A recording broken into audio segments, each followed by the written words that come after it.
Have you ever tried to get into somewhere so packed with people that there simply wasn't any space? Black Friday at Target, maybe. Or that doctor's appointment you waited months to get, and when you finally arrived, the waiting room was overflowing. Not even a chair left to sit in. Frustrating, isn't it? You need to be there, but you can't get through. Everyone pushing, no one moving, and there you are, stuck on the outside. Now imagine that happening with your spiritual life. You desperately need to reach Jesus, but there's a crowd between you and him. That crowd has names. The exhaustion that makes you collapse into bed without praying. The guilt whispering you're not good enough. The routine that swallows every second of your day.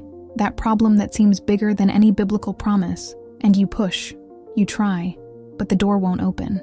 Let me tell you about 4 men who faced exactly this and did something so absurd, so bold, that Jesus stopped everything to pay attention. Because what they did wasn't polite. It wasn't convenient, but it worked. And it can work for you too. By the way, if you have a friend who's also feeling blocked, send her this video right now. You both need to hear this. Picture the scene with me. A small house in Capernaum, so packed that people are squeezed in all the way to the outside. Jesus is in there, teaching. And there's a man, a paralytic, who desperately needs to reach him, but he can't walk. He's completely dependent on 4 friends carrying him on a makeshift stretcher. They arrive at the house and find nothing. No space, no opening. The crowd is like a living wall blocking every inch of the entrance. You know when you try to find 5 minutes to pray, but there's laundry to fold, lunches to pack, emails to answer, and that call you promised to make? You know when you open your Bible, but your mind is so full of worries that the words seem to float on the page without entering your heart. That crowd has many names. Sometimes it's called routine. Sometimes it's called guilt. Sometimes it's just the deafening noise of life that won't stop. But here's what changes everything. Those 4 men looked at that packed house and didn't go back home. They looked up. Can you imagine what went through their minds? If we can't get in through the door, we'll make our own entrance. They literally climbed onto the roof, started tearing off tiles, piece by piece, dust falling, noise, everyone staring. Jesus down below, probably hearing that commotion above his head, and continuing to teach. And then, that opening. Sunlight streaming through the hole in the roof, and slowly, awkwardly, they begin to lower that paralyzed man, tied with ropes, straight down to Jesus' feet. This wasn't polite faith. It wasn't faith that waits its turn. It was faith that breaks through, that invades, that dares to do the unthinkable.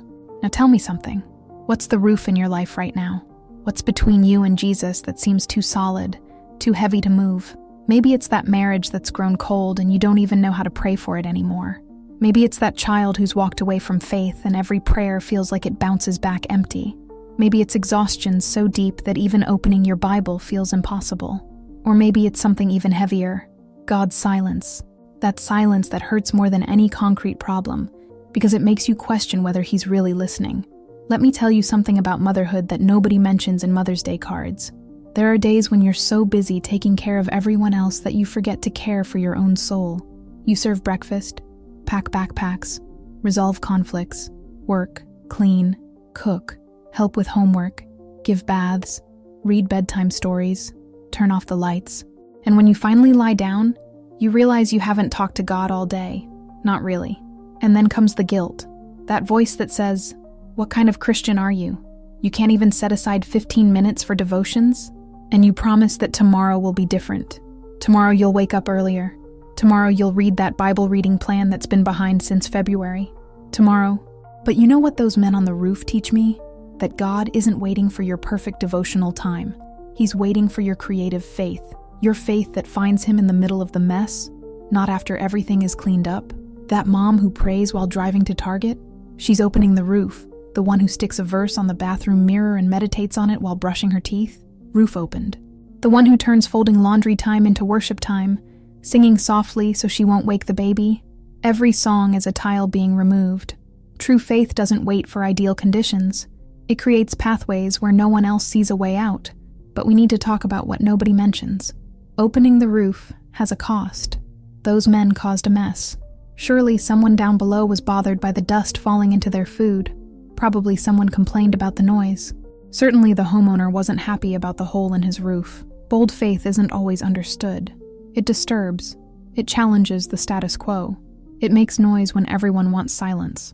How many times have you been judged for prioritizing prayer when you should be doing something else? How many times has someone rolled their eyes when you mentioned you were fasting? How many times have you felt that look of, "You're overdoing it," when you decided to trust God with something that seemed impossible? There's a verse in Hebrews 11:6 that says, "Without faith, it is impossible to please God." But I would add, without bold faith, it's impossible to see the impossible happen. Because lukewarm faith, faith that doesn't bother anyone, faith that fits perfectly within social expectations, that faith doesn't open roofs. And you know what the hardest part is? There are days when you're opening the roof alone. You're praying for that child while he's sleeping, unaware of the weight you're carrying. You're interceding for that marriage while your husband doesn't even notice you woke up at dawn to battle spiritually. You're carrying people who don't even know they're being carried. This is where many give up, because carrying is exhausting. Removing tiles is draining. And when no one sees, when no one acknowledges, when it seems like nothing is changing, the temptation to quit becomes almost irresistible. But look again at those 4 men. None of them were sick. None of them needed healing. They could have entered the house, listened to Jesus, and gone home satisfied. But they couldn't. Because when you truly love someone, their miracle becomes more important than your own comfort. That's the heart of a praying mother. You carry your baby in the womb for 9 months, but you carry that child in prayer for the rest of your life. You may not be able to solve their problems, but you can place them at Jesus' feet, again and again and again. Every time you kneel beside your child's bed and pray while they sleep, you're carrying that stretcher. Every time you send a biblical message to that friend struggling with depression, you're holding a corner of the mat.